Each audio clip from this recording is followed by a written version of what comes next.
Hello and welcome to Commodity Champions. I'm Manisha Gupta, and this Commodity Champions we bring to you from out of studios, where we are talking about food processing industry, which has seen a lot of growth in the last couple of years. It has been because of the private investment, also because of the government push, which we have seen come in by the way of PLIs, incentives, and also in sense of subsidies for infrastructure, etc. But what really are the challenges and opportunities is what we are trying to find out from the industry stalwarts. Mr. Hemant Malik, let's start with you since you chair the FICCI Food Processing Committee here. What would you say has been the evolution when it comes to food processing as an industry? What have been the key developments here? Good morning and thank you, Manisha. And, sharing a session with you after 3 years, and every time I have shared, she's always selected me to ask the first question with giving different reasons. You're privileged. Thank you. I think, on behalf of food processing, it is certainly a growth category, considering the size of this country, considering the fact that the amount of organized to unorganized shift that is expected, considering the disposable income growth that is expected in the economy. In the recent past, I would say that COVID has been a big influx point for the industry. Some of the industries got very badly impacted, but I think the food processing, and I think the teams out here all did a phenomenal job by making sure that packaged food was always available. I think it has also caused the interest towards, one is in terms of trust for brands, and therefore the shift from unorganized to organized, and therefore that bodes well for the industry. The second area is in terms of consumers' interest towards health, and therefore a lot of new products that are coming in the health space. I think I can call that disruption, or I can call that innovation. There are a lot of newer companies which have come into the packaged food space trying to create differentiated offers, and even if you walk around, you'll find different kind of biscuits and cookies being developed. And I think that's very fantastic because I think innovation is something that is really going to drive the business, and therefore we really look forward. There are certain aspects on the government support, the PLI schemes, which has happened for both ready to eat and I think millets. So you'll hear a lot of millets going forward. So these are my initial comments. Thank you. All right. Can I also push you for some numbers here? So what is the total growth that we've seen when it comes to food processing as an industry within India? What are the kind of exports that we're looking at? What do you see in sense of demand coming in forward as well? See, the numbers on this category, on this industry, sometimes we talk about that only 14% is branded. I see the BCG report, which is now talking about 20%. So there is a growth that is taking place. When you look at FMCG from a Nielsen perspective, I think it is talking about a 10% growth, but largely driven through price, and therefore volumes have not seen that much of growth. We can discuss later in terms of what is it happening and impact of that. Exports is important, but there are some recent some export restrictions that have come about, and therefore that is going to be a little bit of a challenge to see. Having said that, there is a lot of export incentives which is being given for building the brand India. So I expect that is also, should help in driving that. All right, fair point. Mr. Angshu Mallick, you've had a roller coaster here the last couple of years. When you look at the edible oil prices, the supply chain, the Russia-Ukraine conflict, almost everything that's happened in the international markets has impacted you in some sense or the other. How have the last couple of years been for you, and how do you look at the industry? Thank you, Manisha. First, I'll speak on edible oil. It has been a roller coaster year in the last 1 year, September, October 21 to now. We have seen the highs which we have not seen in the last, I think, we have never seen that. We have never seen sunflower oil at 2,000, 2,100, 2,400 we had purchased. So that is the type of dollars. Today it is around 1,400. By October, November, it can go up to 1,200. So that means at 2,400 you have purchased, and at 1,200 you will purchase. Almost 50% drop in prices. So this type of unevenness creates a lot of challenges in risk management, and how one handles that is the most important thing. Unless and until the primary processing is very strong, and we have world-class technology and we have world-class plants to showcase, you will never get the tertiary and the secondary processing done better. We as an organization feel we have enough opportunity to work on the primary processing, and we feel the need for such world-class plants in days to come. And I'm sure companies like us, Hemant's ITC and others will surely work on it and bring in the best of class, best of technology, and that is what we are looking at. Point taken, and of course I'll come back to you with some follow-through questions on that one as well, but let's move on to Swati then. And so much has been talked about during COVID, especially when it came about health and nutrition. People were not just popping pills, but they were looking at some health benefit in every food that they ate. How has that changed the market for you? I think if you look at nutrition is actually fundamental to health, and every Indian has a right to nutrition. Just you have the right to education, you need to have the right to nutrition, which is coming into play only now. And it's all thanks to the pandemic in a sense. So something that would have taken probably 10 years to happen has got accelerated due to the pandemic. Consumers are far more conscious of health and wellness, and whether this trend will stick and stay is to be watched, because behaviors can easily lapse. So I think that's an important piece to watch out for. You know, I want to ask this. When we talk about India and various other countries as well, it is said that people, Indians for one, spend max when it comes to health, education and food. Food sensitivity, price sensitivity for that matter, how have you seen that? Because yes, we have fortified atta and we have edible oil which can save your heart, and then you have added vitamins in milk and even more minerals in water. Are people paying for all of that, and what is that category really?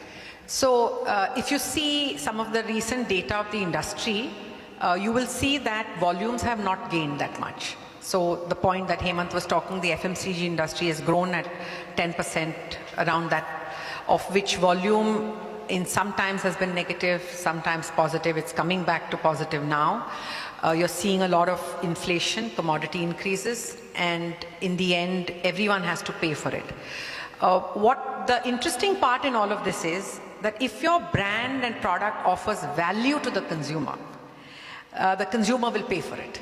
Sustainability and ethnicity is something that we had Rachit talk about in detail, but tell us, Prakash, how is it a fad, or are people also understanding this? Because sustainability has been the buzzword for the last couple of years now, but we do understand that the exact penetration of that is still not up to the mark where you would want it to be. Yeah, I would agree to that, to the extent that we are just in the beginning phase of this entire sustainable piece that we are speaking about. Today, organizations are really looking sustainability from a manufacturing cost point of view rather than the macro stuff of sustainability. In fact, there are three things that is happening in the current business.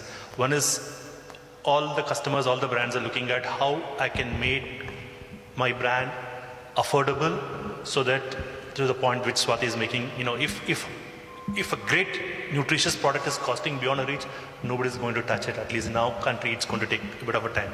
So sustainability from that point is more affordability is the priority than sustainability. That's number one. Second, a lot of talk is going about health and so on and so forth. I think consumers today are not looking at, if I take something, I'll get more vitamins and minerals, which is good, but I think if it is less bad, I'm seeing that itself is a very healthy one. I think that's a starting phase. We are in that stage at this point of time. Combine affordability and the health aspect, you also need to bring in a lot of taste experience to it. Good food should taste great. To Mr. Breakfast then, and it's not just breakfast, it's during the day as well, and as Hemant was also saying that during COVID, even before that for that matter, we have seen a particular growth continuing into this space. People are becoming more health conscious, they're watching out for fiber or minerals or vitamins or something. How has the industry for you grown? I think the industry is definitely taken off during COVID time, right? I mean, we've seen penetrations grow, which is the most important thing in a category like ours, where you're building habit. So definitely COVID has helped. But I think, like many people have said, and the report said it as well, right? the time is now because of two things. One, higher, awareness of nutrition and nourishment than ever before. But equally, there's a need for convenience that has come in, right? And with that combination, it's really a great time for the food industry or for the breakfast space within that. The interesting thing, just to build on what Prakash said, that you've got to hit the nail on the head because people are not compromising taste when it comes to nutrition. So getting that combination right is always going to be the critical one, and that's where the penny drops in some ways. So a lot of work happening from our side is to get this right combination. And the good thing we can say is, when it comes to the top end of our products and right across our range, in India, we have products which compete with the best that is there out in the world, right? Our top end products could sell anywhere in the world. The question is, do we have the brand image of India as made in India? And do we have the scale in manufacturing and cost, therefore, to actually make that happen? But otherwise, when it comes to, for example, India has the R&D COE for Kellogg in AMEA, the entire AMEA region, which is a great honor for us, but it also tells us that we are right up there in terms of product development, innovation. The next phase is going to be cracking it in terms of manufacturing. And what is stopping you doing that? And are the things in place? What kind of measures are you looking from at the government? What is the kind of investment that has been done? I think one is investment is not the constraint at all. I think there are two other things that come into play. One is, can you build a scale business here in India itself? And we are on that journey. The second thing is, how do you build ecosystems and partnerships? Again, something that came out in the report, and you heard many people talk about it, including the minister. You've got to get an ecosystem starting from farmers, converters, and it would give me as much joy if a converter of, let's say, corn grit could supply to our plant in Japan as it was to a plant in India, because we've got to take their standards of quality up to that level for that to happen. So that's the journey that we have to go on. We spoke about having doing bold steps. I think we need to have a bold vision, but the steps are going to be very foundational, because you've got to almost build some of these converters, the whole ecosystem ground up. And that's what we are really being part of. Another question to you, and as Angshu Mallick also said, talked about technology, the importance of that. Do you see those establishments, those measures, those incentives here in India? They're there, but they are not, they're not percolated down to everyone. So the best practices in terms of farming, for example, are not there right across. Our efficiency, we're number one in so many crops, but if you look at efficiency in terms of output per hectare or anything like that, we're probably half the world average. So there's a lot of work to be done, and there are reasons well known for that. So a lot of work to be done in that space, as well as quality, because there will be, for certain organizations, there will be a certain quality standard below which we would not buy. So how do you not only lift up the output, but also the quality of the output? And if you can get that combination, it's a very powerful one, because then there's nothing to stop us from being the food basket of the world in some way. So, again, this is the last question, then I'll move on really. So this is something we've been talking for years now and decades, and I'm sure Mr. Surajasan, if he's here, he'll agree with me, because we talk about that so much. The concerns, the problems that you just spoke about is something we've been discussing for a decade, couple of decades now. What has changed, would you say, in that much time? Frankly, I think it's about the partnerships that we are talking about, the private-public partnerships. That has improved. Has improved. Okay. And I can say that it's getting into more and more sectors, more and more spaces. You're seeing this, taking root. And once the model comes in place, scaling it up is not a problem. So the more we as private players can be part of that journey, the more you'll see this take off. Well, that is an interesting conversation going on, but we do have to take a mandatory break. Back in a while.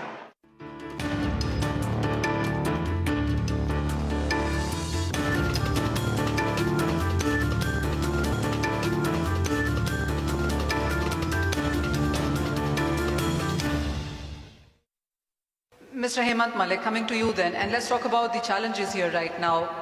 You did say that volumes have been increasing, not so much in sense of monetary revenue perhaps there.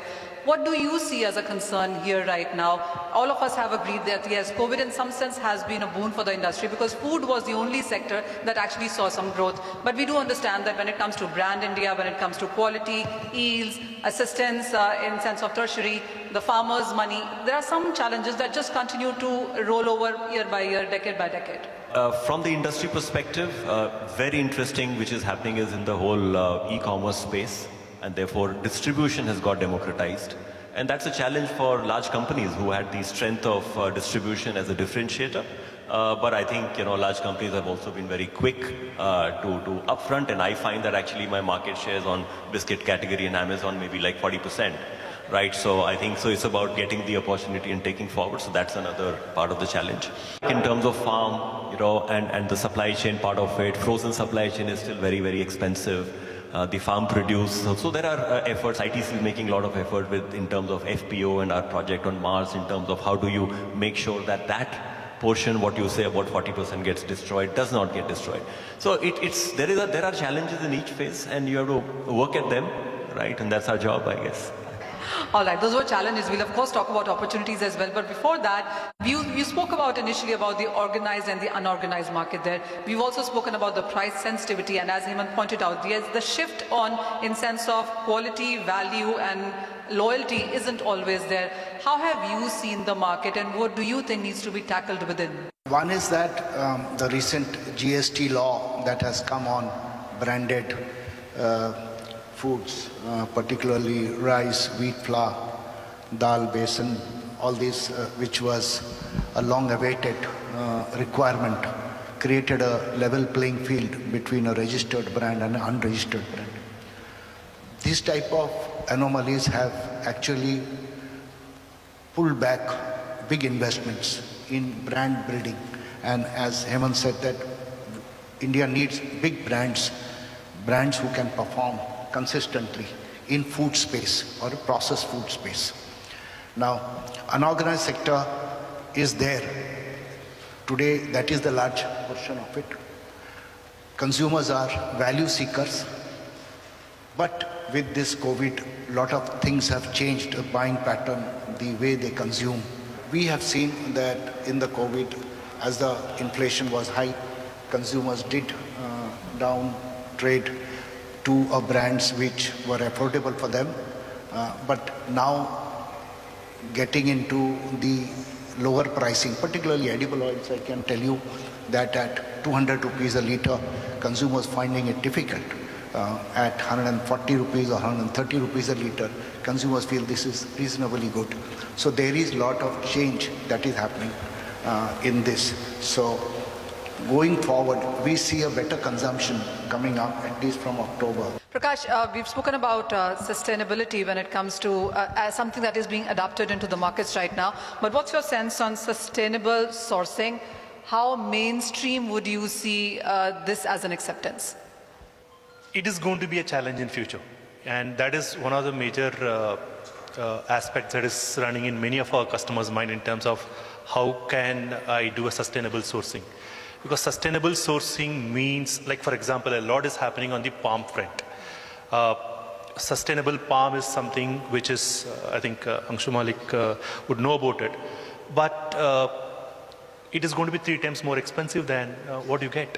So it's a question of how do you balance your current short-term priorities to a long-term sustainable goals.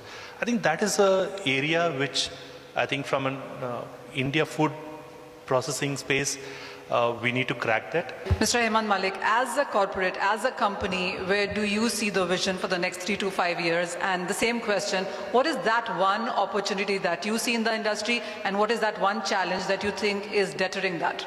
So I think as a corporate, ITC in the FMCG space has said that we want to be a 100,000 crore company in 10 years is what we had said, give or take a couple of years. And for that, all strategies in terms of new products, new categories. And today, the categories that we are operating in itself has an opportunity of about 500,000 crores. So that's the space we are talking about. And you said how can you and I dream the same thing? I think the market is huge in India. So we are dreaming, there's no nightmare, it's a positive dream. So I think that is possible.